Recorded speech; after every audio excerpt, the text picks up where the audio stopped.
Hello, everybody. We are back with another week of talking about the Philadelphia Flyers. I'm here with the 97.3 insider, Kevin Durso. So I guess we should start off. They came off strong, had a win against the Panthers, and then went down to Tampa where they had a 7-0 loss. That was the first of two games where we would do a goalie change partway through the game, and that was also where John Tortorella was tossed out of the game and given a 2-game suspension. So what is your outtake from that game? There's nothing to take from it, basically. Mm-hmm. I mean, there's just nothing you take from a game that you lose 7-0 to start this whole thing off like that. And you could see it unraveling as early as the first 2 or 3 goals of the game, and you could see that the blood was boiling, and it led to everything that happened beyond the goalie change, beyond Tortorella getting tossed out of the game. It's a quick hook. You don't normally see a coach get tossed in the first period of a game. He obviously must have said something that went over the line. I saw a lot of response to this about this is a situation where maybe the officials should be able to address the media in some way, or at Mm-hmm. least be able to give their side of the story. That doesn't happen. And so it just leads to speculation about what line was crossed, if any, to be honest. It sounded like the players seemed to say that they didn't feel like a line was crossed, but the league obviously ruled differently, and that just puts you where you are. So you just, I guess, have to take it. And it did seem like it was a little over the top, but it is what it is, and the 2 games are over with now anyway, so Tortorella gets back behind the bench, and you move forward with it. That's about all you can do. And that was a game where we said it before that they had to stay out of the penalty box. That is one thing that they did not do for that game. They gave them a lot of chances with that power play that they have. How do you think that kind of affected that game? It definitely does. I mean, they were already off to a bad start to begin with just, giving up a goal in the first 2 minutes. That was a problem kind of earlier in the year when they went through a bit of a losing streak. That was a problem then. It kind of resurfaced, especially in this particular game. And then, really as it unraveled, I didn't think there was a penalty where Tortorella started to get a little frustrated with it too. There was a kind of situation where skates crossed, and I think it was just I didn't see anything. I think it's non-call situation. You don't call anybody there. It is what it is. They made a call there. Obviously, they're going to get scored on off of it, so that also leads to what was going on. But there was a certain element where by that point anyway, you were already down far enough as it was. So the strategy was kind of thrown out the window at that point anyway. You were already falling into a hole in different ways. You gave up the first goal, still at 5-on-5. You give up a power play goal, another goal at 5-on-5 that probably needs to be stopped. It was already unraveling. So it's funny because the first game that we talked about with this, which is the Florida game, is probably your best win of the season. And then you follow it up with your worst game of the season, an absolute burn the tape kind of night. You don't even need to go back and reference it. There's nothing to take away from that game, and it is what it is. So you just look to move forward and see where it goes. But it was obviously not a good night. So looking forward with that, they then came home to play San Jose, which was a game where it was a win, and we did think it was going to be kind of giveaway win, but it was a closer game than I think anyone had anticipated. What do you think, looking back on that, were some things? Do you think it was that Tortorella wasn't there? Do you think it was kind of coming off that 7-0 loss? They weren't having that offensive power?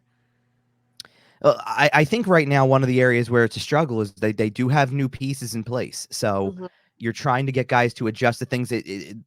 Both guys debuted on Saturday, both Gurianov and Johnson, and there's no evaluation. At least from my vantage point, there's nothing to evaluate. The game was over in the first 10 minutes, so the rest of it is just kind of inconsequential at that point. The result was already in hand. There's not really much you take away from it. So this really kind of was like their debut. And I think you saw some good from them, but you saw elements of adjusting. And you're trying to mix up the lines now, and you have players that are still out with injury and things like that. So I don't think it was necessarily that, they definitely didn't play their best game. It definitely wasn't pretty. I think those are elements to it. I don't think it has much to do with the coach not being on the bench. I think that the assistants run the bench enough too that it shouldn't have affected anything. It was just one of these games where that's a team that is trying to play spoiler, and they nearly did. They nearly got you, and you made enough mistakes to allow them to be in the game still, and didn't play as crisp as you should, and That's how you get a close game like that. They come away with the 2 points, and that's really all that should matter. But if that's supposed to be a sign of things to come, then it is concerning, because that was a game where some of the other teams that have played San Jose recently have dominated, and you did not dominate that game. You managed to get by, and Mm-hmm. you take the points at the end of the day, but it wasn't a great performance. And if it's, being that as we go through the progression of the week, and we get to where, the follow up from that game, and what's to come, if that's what's to come because you didn't play great in that game, and that's where you're at right now, then it's going to make the stretch coming up look a lot worse. Because if that's the best you have right now, and just getting by San Jose is where it's at the moment, then it's going to be tough to get by the other teams, because they're way more talented, and Mm-hmm. and they're playoff teams. So you take the 2 points at the end of the day, but it wasn't a great effort. Bouncing off of you talking about how the new players are debuting and we're kind of getting those line fixes in, what players right now do you think out from injury we are really missing in the lineup right now that could really be probably not fixing, but definitely helping? Well, it's a combination. So it's not just injury. It's the breaking up or losing both sides of the pair of Nick Seeler and Sean Walker. So Mhm. understood with the Walker situation, this is why you make that trade, because now there is a threat to what's going on with the playoff spot and things like that, that you're not consistently winning games. You're not going on winning streaks right now. Maybe you do eventually, but right now you're not. So you make a trade like that because it's better for your long-term future than it is worrying about 1 year. But Mhm. not having Sealer, I think, has been kind of a killer for them right now, because it's forced it. What it's done is it's done two things. It's forced veteran guys who are probably past their prime to play more minutes, and it's forced younger guys who haven't gotten the experience yet to play more minutes. So first of all, you're leaning heavily on two guys that are technically veterans, but and have played some decent minutes, but they definitely are probably playing above their natural role. So you're leaning more on Travis Sanheim and Cam York to be your best. Then you have to lean on two younger guys in Igor Zamula and Ronnie Attard to play way more minutes than they typically have. They've really gotten Mm. the best that they can get out of Zamula, because he's been able to be sheltered more in a third pairing, maybe even as a seventh instead. They've really leaned into that, and now they have nowhere to hide. They don't have any other place to go with it. And then you take the other two vets, you take Eric Johnson and Mark Stahl, and you've seen multiple times from those two over the last handful of games how overwhelmed they can get when you play the top talent in the league. So it's all of those things combined. And I think that if you would have at least been able to come away with this with Sealer still in place, you would have a Mhm. little more stability, and you would be able to kind of lean on that guy who was really, really the guy that everybody was playing follow the leader with when it came to blocking shots, and playing in your defensive zone when it's a tight game, and maybe even being able to prevent somebody from getting open a little bit more. Like, one of their biggest problems they have, and it's really been noticeable with Stahl on the ice, is that there's guys just getting right behind the defense, right to the net front, and it's Mhm. leading to some easy goals. And it didn't just happen against, it didn't just happen against Tampa or against Toronto. It happened against San Jose too, on penalty kills. Like, they're getting away from some of those things, and there's really just nothing they can do other than try to weather the storm. So that's what they're really missing. And the fact that, unfortunately, there's really no timeline for this means they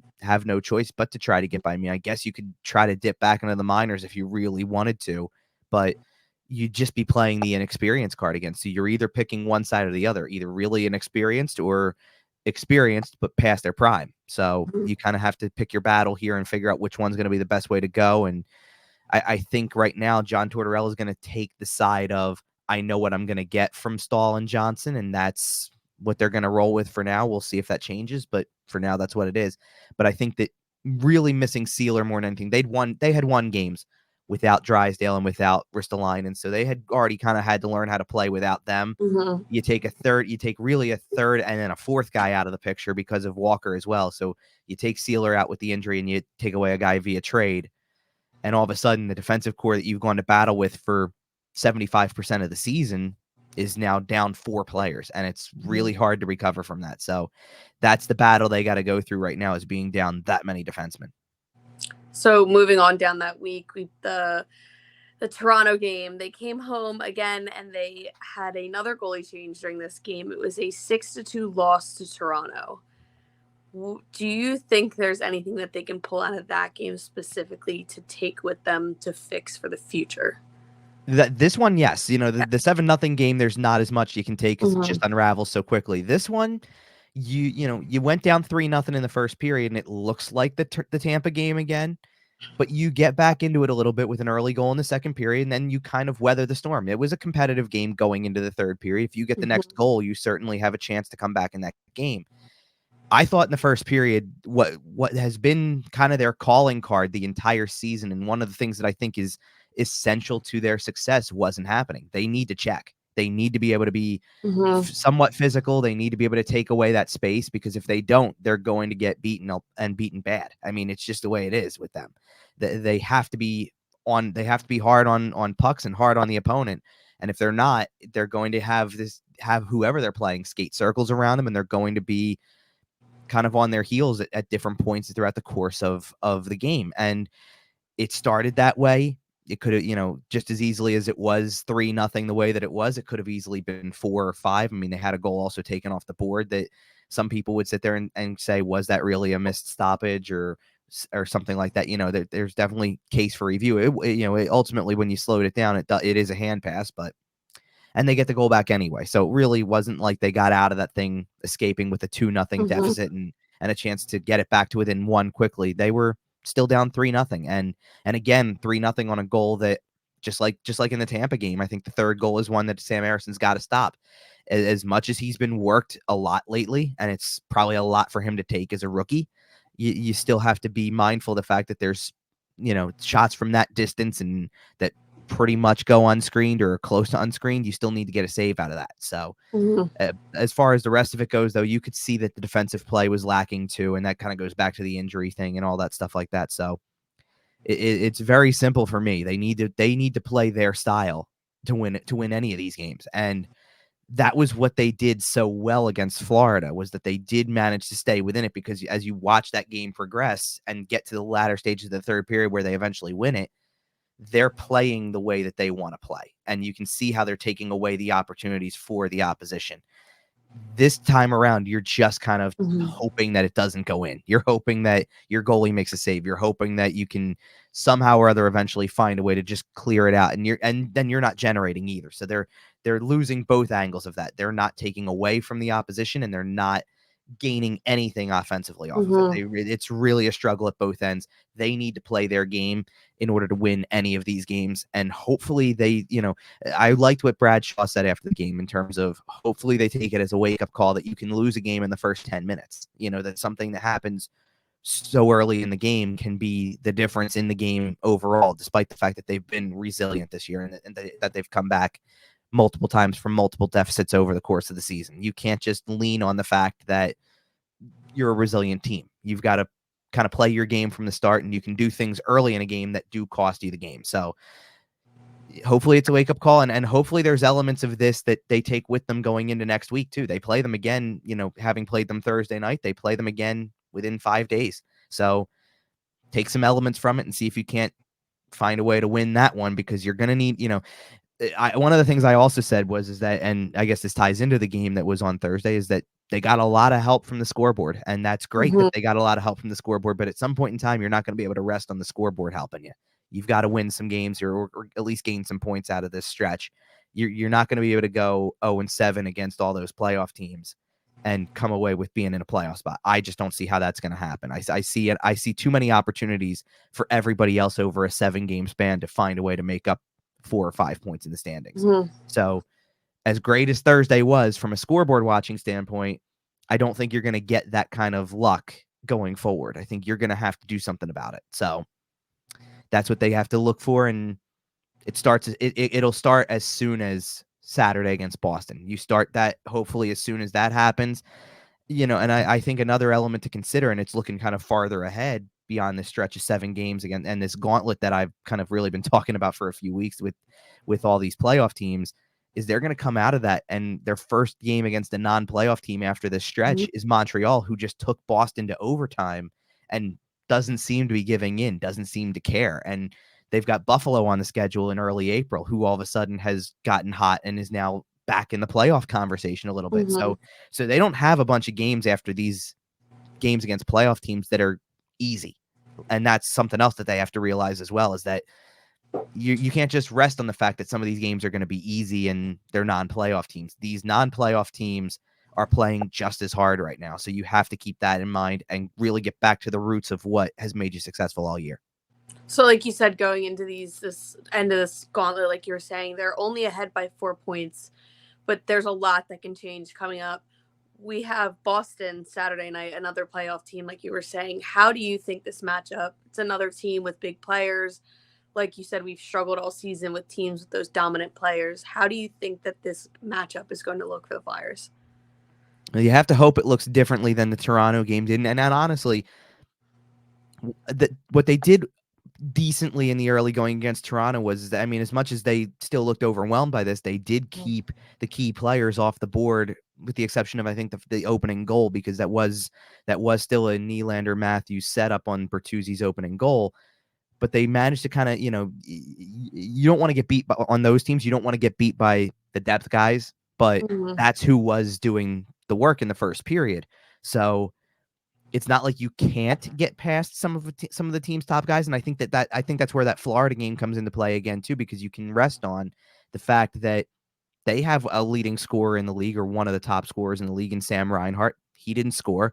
They kept Barkov off the board. They kept Tkachuk off the board. They kept guys like that limited, and that's how you find a way to eventually win a game. You certainly have to do that against Boston. And I've never really loved this matchup for the Flyers. It always doesn't seem like it's a favorable one. This is another one of those teams. You play them this Saturday, and then you're going to get them the following Saturday. Take some good notes and be ready for this, because this is kind of what made this such a gauntlet to begin with, is that even without these being back-to-back games, the Toronto games and the Boston games are so close together that it's kind of like playoff series in a way. This is kind of the way that a playoff series would go, where you have to make adjustments to what these teams are showing you and to what they do well. And if you can limit them, I would still, this isn't Tampa, but still keep them off the power play. You don't want to give that power play too many opportunities. That's typically a spot where David Pastrnak, who's a noted Flyer killer, has burned you in the past. They've obviously got all the talent elsewhere. You just want to avoid falling back on your heels as much as possible, because that's where these types of teams get you. They're so talented, and they have so much, so many different contributors to this, that they will just cycle the puck to death, and they will find a way to make that an easy goal, versus having a guy step up and be the ultimate skill guy who just takes over a game. So it could go that way too. But that was kind of like when they played Toronto for the first time way earlier this year, you could kind of take away from the fact that it wasn't collectively look at what they were doing to cycle it, that it was Austin Matthews is just really good. He takes over the game. That's how you ultimately end up losing the game. I'd rather lose that way than lose to their depth is cycling better than what you have, and that they're dominating with every line, not just one guy. So I'd rather not get into a situation where they just look like so much of a better team than you, because that's how you won the game against Florida to begin with, is that is a better team than you on paper, but you did the things that silenced their best players. So that's what I'm looking for, is avoid letting everybody get into a rhythm, and kind of avoid turning this into what the Tampa and the Toronto games became, which is kind of like an all-star game where these guys just go in and kind of do whatever they want at will, and it turns the score into what it is. By the time that whole thing's over, there's no other way to look at it, whether it's the 7-0 score or the 6-2 score. They both feel the same way at the end of the day. They both feel embarrassing that you're losing by upwards of 4 or 5, 6 goals. Like, you just don't want to see that, especially at this time of year. So make it a competitive game. If they were able to keep that Toronto game where it was going into the third, and you lose the game 4-2, you lose the game 4-2. At least it doesn't feel like it's lacking that competitive nature. But 7-0 and 6-2 don't. They just aren't competitive by the end of it. So you need a competitive game here. Preferably one where you get points, because if they can get, one would be okay. Ideally, you get 2 to finish off the week. I'm of the belief, not to try to be too big picture about just the next game, but I'm of the belief that the 6 games they have left on this gauntlet, you need to get 6 points. You need to find a way to kind of even this thing out, where you played 10 10 challenging games, I'll call it. The San Jose game shouldn't have been as challenging as it was, but it was, and you got 2 points. If you got 10 points out of 10 there, I think you'll still be in the playoff picture because everybody else seems to, one, be playing not as good as they could be in this playoff picture. And then the other part is that these teams do have some challenging schedules coming up as well. So I think you can survive this stretch with 10 points in 10 games. And they've got 4 of them so far, but the further you let it slip away, the more that the games ahead become must wins to kind of maintain that points pace. And so the sooner you can get this thing back on the rails, the better. And they've dealt with adversity well all year. If they can kind of keep alternating the wins and losses for right now to weather the storm, it will be good for them. But it's a tall task against a team like Boston. So we will be keeping up with the Flyers on the 97.3 Instagram and on the website. There will be pre and post game articles, and we will be back next week to talk about the Flyers as they have their final